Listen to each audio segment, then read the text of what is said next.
അങ്ങനെ ഓഫായിട്ടിരുന്ന സമയത്ത് ബിരിയാണി ഉണ്ടാക്കിയാലോ എന്നൊരു തോന്നൽ തോന്നി. സാധനങ്ങളെല്ലാം ഓൾറെഡി നമ്മുടെ കയ്യിൽ തന്നെ ഉണ്ടായിരുന്നു. എപ്പോഴാണോ തോന്നുന്നത് അപ്പോൾ എടുത്ത് ഉണ്ടാക്കാമല്ലോ എന്ന് കരുതി വെച്ചിരുന്നതാണ്. അപ്പോൾ ഈ സെറ്റപ്പ് എന്ന് പറഞ്ഞാൽ യൂട്യൂബ് ഒന്നും നോക്കിയിട്ടല്ല, ഇതെൻ്റെ ഒരു റെസിപ്പിയാണ് ഞാൻ ഈ ചെയ്യുന്ന ബിരിയാണി. ഇത് സാധാ പോലെ തന്നെ എല്ലാ പൊടികളും യൂസ് ചെയ്യുന്നുണ്ട്. നമ്മൾ കറി സെപ്പറേറ്റ് വെച്ച്, ചോറ് സെപ്പറേറ്റ് വെച്ച്, പിന്നെ നമ്മൾ ദം ചെയ്യുകയാണ്. പണ്ടൊക്കെയെന്ന് പറഞ്ഞാൽ അമ്മ ഉണ്ടാക്കുന്ന ചിക്കൻ കറി, ആ ഒരു കറിയുടെ ടേസ്റ്റ് എന്ന് പറഞ്ഞാൽ എനിക്ക് ഭയങ്കര ഇഷ്ടമാണ്. പക്ഷേ എനിക്കതുപോലെയൊന്നും ഉണ്ടാക്കാൻ അറിയില്ല.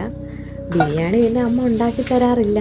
ചിക്കൻ കറി തന്നെ മാസത്തിലൊരു തവണ ചിക്കൻ മേടിക്കുമ്പോഴാണ് ചെയ്തിട്ട് കറിയൊക്കെ സെറ്റായതിന് ശേഷം ചപ്പാത്തി ഉണ്ടാക്കി എല്ലാവരും കൂടെ പാവിരിച്ച് വട്ടത്തിലിരുന്ന്. സത്യം പറഞ്ഞാൽ ഇതൊക്കെ ഇപ്പോൾ ഒരു ഓർമ്മയായി. നമ്മുടെ മക്കളാണേലും വളർന്നു വരുമ്പോൾ അവർ ജോലി കിട്ടി മറ്റൊരു സ്ഥലത്തേക്ക് പോയി. പിന്നെ നമ്മൾ അവരെ കാണുന്നത് വർഷത്തിലൊരിക്കലോ 2 വർഷം കൂടുമ്പോഴോ ഒക്കെ ആയിരിക്കും.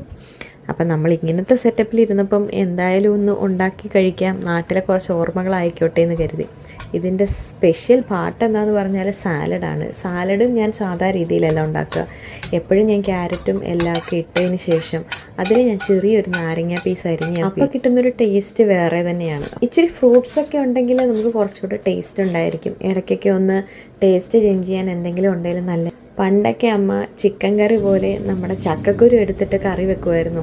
അതും എനിക്ക് ഭയങ്കര ഇഷ്ടമാണ്. ഒരു പ്രത്യേക ടേസ്റ്റാണ് ചക്കക്കുരു ചിക്കൻ മസാലയൊക്കെ ഇട്ട് കറി വെക്കുന്നത് കൂട്ടാനായിട്ട്. ആ സമയങ്ങളിലൊക്കെ നമുക്കൊന്നും എപ്പോഴും ചിക്കൻ മേടിക്കാനുള്ള സാമ്പത്തിക ശേഷിയൊന്നും ഇല്ലായിരുന്നു. പക്ഷേ ചക്കക്കുരു ചിക്കൻ കറി പോലെ വെച്ച് തരുമ്പോൾ ഒരു പ്രത്യേക ടേസ്റ്റ് ആയതുകൊണ്ട് നന്നായിട്ട് ചോറ് കഴിക്കുമായിരുന്നു. അതുമാത്രമല്ല, ഞാൻ വീണ്ടും വീണ്ടും ചോറ് ചോദിച്ചും കഴിക്കുമായിരുന്നു. അത്രയ്ക്ക് നല്ല ടേസ്റ്റായിരുന്നു അത്. ചിലപ്പോൾ കിട്ടാൻ കൊതിക്കുന്ന ഒരു ഭക്ഷണത്തിൻ്റെ ടേസ്റ്റ് കിട്ടുന്ന കൊണ്ടാവാം.